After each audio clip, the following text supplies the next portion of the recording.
people said that if you worked the night shift at a deserted convenience store, you would occasionally see things you shouldn't see. At first, I thought it was just nonsense made up to scare the faint-hearted. But then, on my very first night at work, strange things began to happen.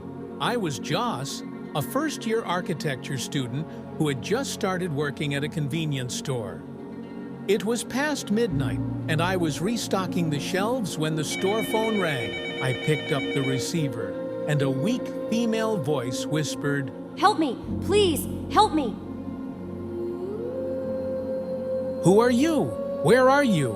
There was no reply, only the sound of heavy rain falling on the other end of the line. Then, the call suddenly ended.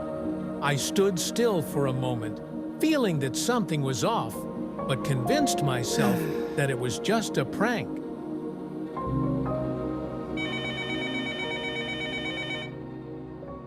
Open the door. The voice was soft, but echoed eerily. I looked up through the glass door, and my heart stopped. Under the torrential rain, a girl in a white dress stood motionless. Her soaked hair hung down, covering her face. Water dripped from the hem of her dress, pooling into a dark puddle that seemed almost like blood. When she slowly lifted her head, I dropped the phone in horror. Her face was grotesquely distorted, her jaw shattered, and her empty eye sockets oozed a thick black liquid. Her hands clutched the glass door, scratching against it repeatedly, leaving long, eerie marks. I screamed and bolted away, my breath ragged, as if even a second of hesitation would let that terrifying thing catch me. The next morning, I went to see my boss and told him about the girl from the night before. I've never seen such a girl, and no other employees have ever mentioned anything like that. Sir, please let me quit. She was too scary. It's fine. Just keep working, and I'll give you a raise. Despite the fear gnawing at me, the pay he offered was twice as high as other places.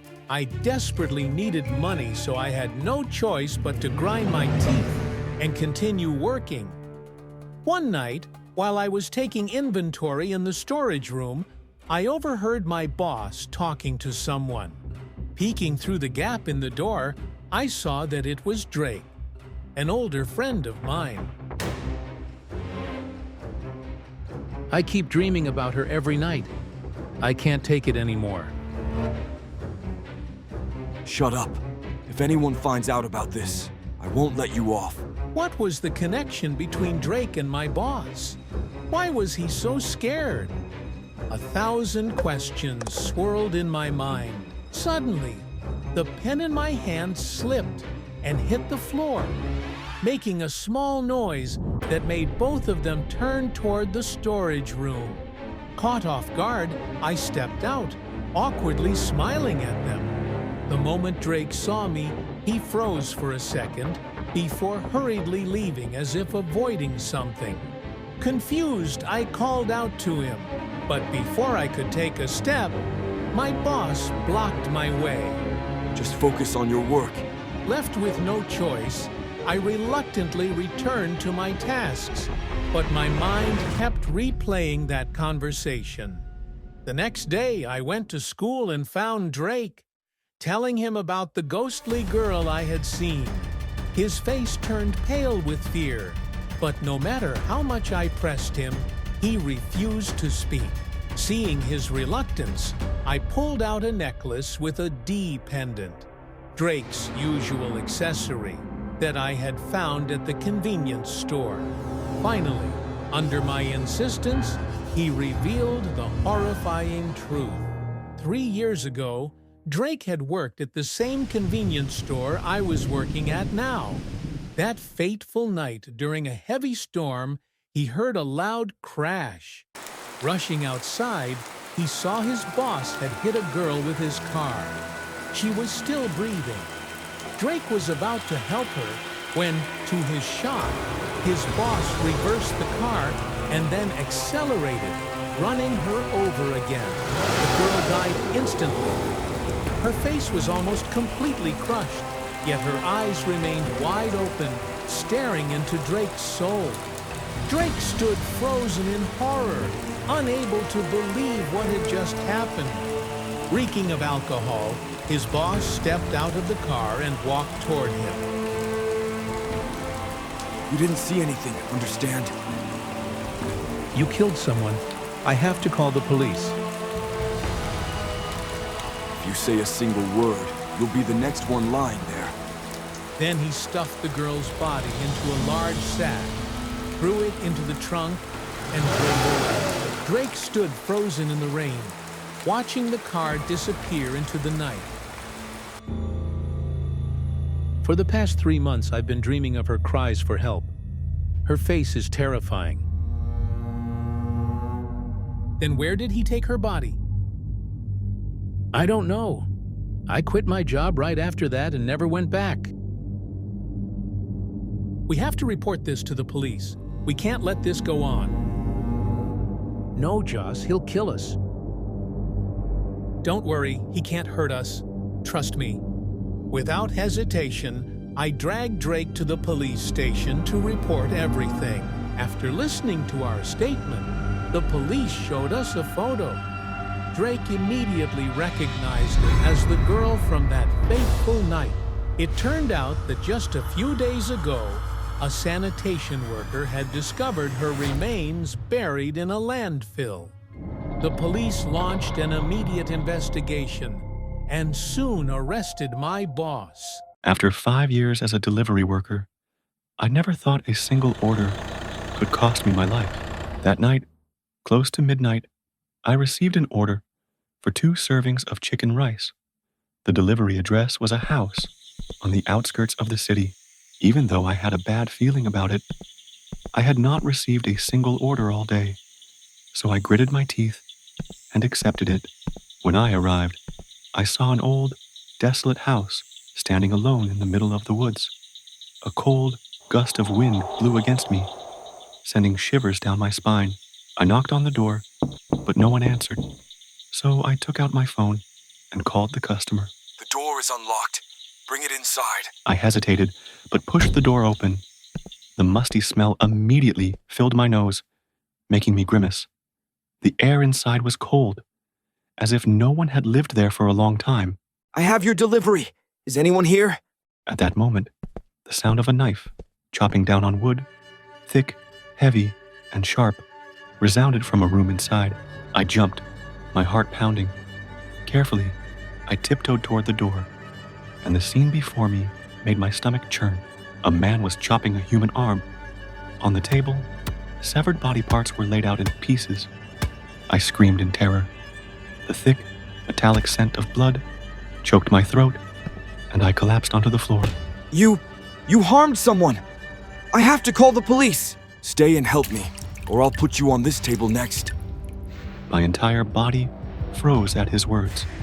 Fear forced me to turn back and help him pack the body parts into black bags. Each time my hands touched the cold, lifeless flesh, it felt as if thousands of insects were crawling over my skin. After we finished cleaning up, he ordered me to dispose of the black bags. Trembling, I carried them to a deserted riverside, tossing each one into the water before hurrying away. But as soon as I turned around, the man was already behind me, gripping a knife tightly, his cold eyes staring into mine. You did well, but you still have to die. I did everything you asked. Please let me go. Let you go? You've seen everything. You can't live. I promise I won't tell anyone. Just let me go.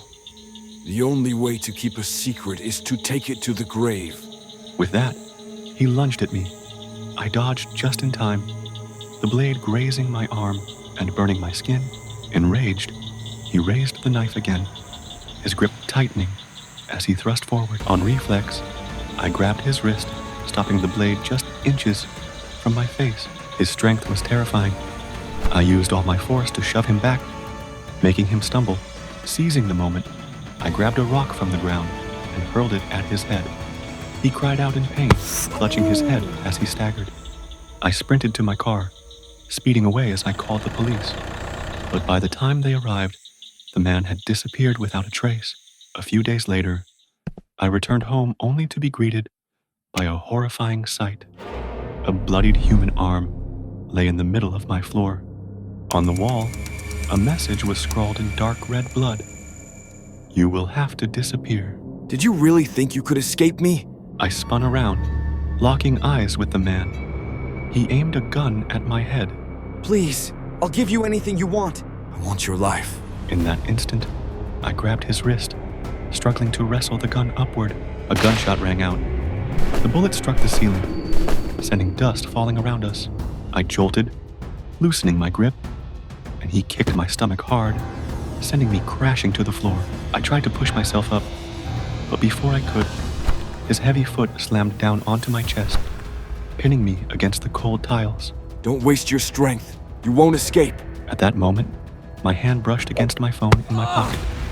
Without hesitation, I yanked it out and hurled it at his face. With every ounce of strength left in me, I scrambled up, shoving him aside as I dashed toward the door.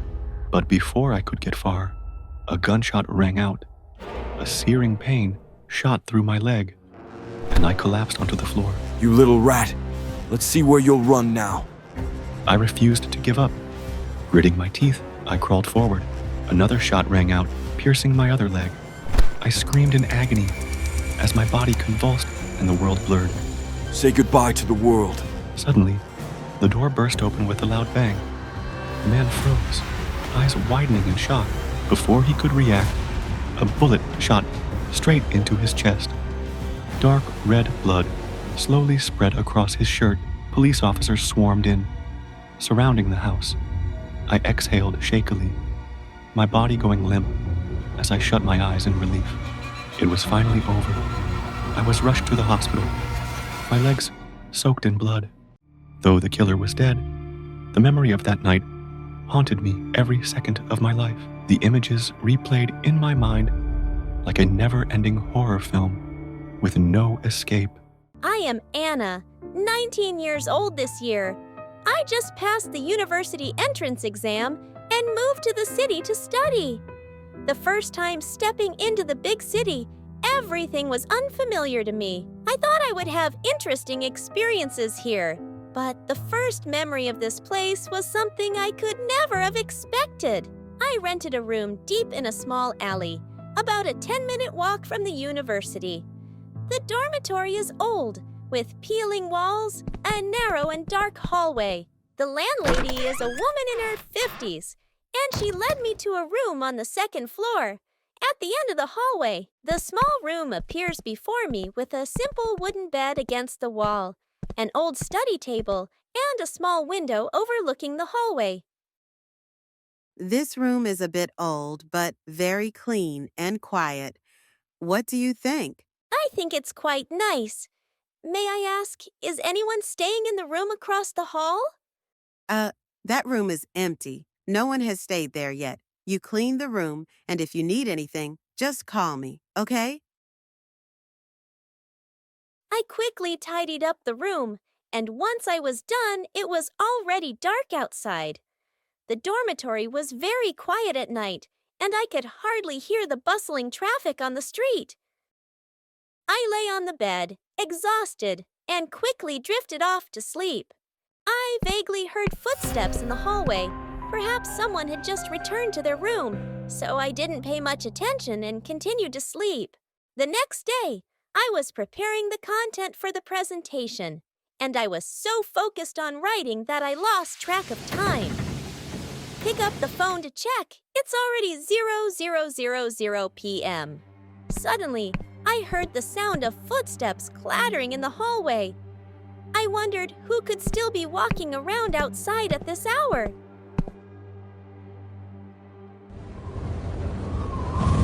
I looked out the window, but the corridor was quiet and empty. A chill ran down my spine. I quickly shut the window and rushed to bed. In the middle of the night, I was awakened by the sound of children playing, and there were whispers of people talking, but I couldn't hear what they were saying. Those sounds seemed to be right outside my room. Is anyone there?" I called out, but all I received was an invisible silence, a chilling atmosphere enveloping the entire room. I fearfully turned to look out the window. Suddenly, I saw a shadow standing outside the window, a hazy silhouette. Only part of the face could be seen staring at her. The next morning, I decided to tell the landlady about my experiences over the past few days. It could just be the sound of a cat. There are a lot of homeless cats in this region at night. Why didn't you tell me from the beginning? You must be so exhausted that you're only having nightmares. I wanted to leave this place, but finding affordable accommodation in the city was difficult.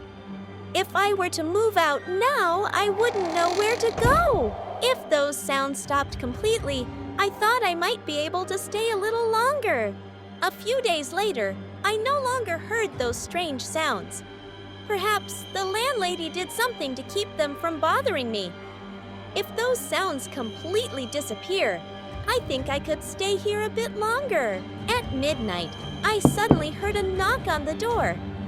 I got up, stepped outside, and opened it, but no one was there. As I looked around, I noticed a man standing motionless not far away, his back turned to me. A chill ran down my spine as I slowly walked towards the man and called out, "Is anyone there?" Get out of here. You are not allowed to stay here. "Why am I not allowed to be here? Who are you?" The man slowly turned around, the light from the bulb revealing a gruesome, bloodied face, an image I could never forget. Seeing that image, I screamed in fear. But looking around, it was the familiar room again. It turns out everything was just a dream. Suddenly, a knocking sound echoed. I didn't know who was knocking on my door in the middle of the night like that. I began to fear and secretly thought, could it be them? The people in the room opposite? Who is it? Who's out there? The knocking continued to grow louder, as if the person outside was about to break the door down. I was terrified, staring at the door without daring to breathe heavily. Get out of here. Get out of here. I knew that if I stayed, even more terrifying things awaited me. When I woke up, it was already bright outside, and the door was still tightly shut as if nothing had happened. I quickly took everything I had and left this horrible house. I had a feeling that if I stayed any longer, even more terrifying things would await me. The man and that room remain a mystery to me. But after everything that has happened, I no longer dare to return to that boarding house again. I am John, 28 years old. I used to work at a small company, but due to structural changes, I had to find a new environment with better growth opportunities. However, not long after starting, I realized that the workload here was heavier than I had imagined. The overwhelming tasks often forced me to stay late into the night. Many nights, I would see a thin woman diligently mopping the hallway floor, but when I looked at my phone, the clock had already 0, and I wondered, was there still a cleaner working at this hour? Many times, I wanted to greet her, but every time I stepped out the door, she had vanished, as if she had never been there. She moved like a shadow, just a blink, and she disappeared, making it impossible to determine where she had gone. Again and again, the sight kept repeating itself. I couldn't help but wonder, something was not right, or worse, something did not belong to this world. Curious, I decided to observe her more closely. When I stepped into the hallway, she was still there, bending down and carefully scrubbing each stain on the floor. I smiled and said, "Good evening, ma'am. Do I crawl to where you go? You're working late, aren't you?" She did not respond. She just silently wiped the glass, each stroke slow and deliberate, as if following an unconscious habit. I hesitated for a moment before continuing. "Have you worked here long? I just started, so I don't know many people yet." She paused for a moment, tilting her head slightly backward, preventing me from seeing her face clearly. I took another step forward, and suddenly, the overhead lights flickered continuously. When the lights stabilized, she was gone. The hallway ahead of me was eerily silent. No trace, no sound, as if no one had ever stood there. A chill ran down my spine, but I forced myself to shake off the strange feeling. I quietly returned to work, though my mind kept replaying the question, where did she go? A while later, as I was absorbed in my work, I suddenly heard the sound of a cloth rubbing against glass. Out of reflex, I looked up, and my heart almost stopped when I saw the woman standing outside, silently cleaning, with a vacant expression. Suddenly, she stopped and stared straight at me, her pale face pressed against the glass, so close that I could see every faint blue vein beneath her tight, lifeless skin. I shivered, rubbed my eyes, and when I looked again, she was gone. Only a faint, wet handprint remained smudged on the glass. A cold chill spread through my entire body. Panicking, I hurriedly packed my things and rushed out. I ran toward the elevator, frantically pressing the button, my heart pounding.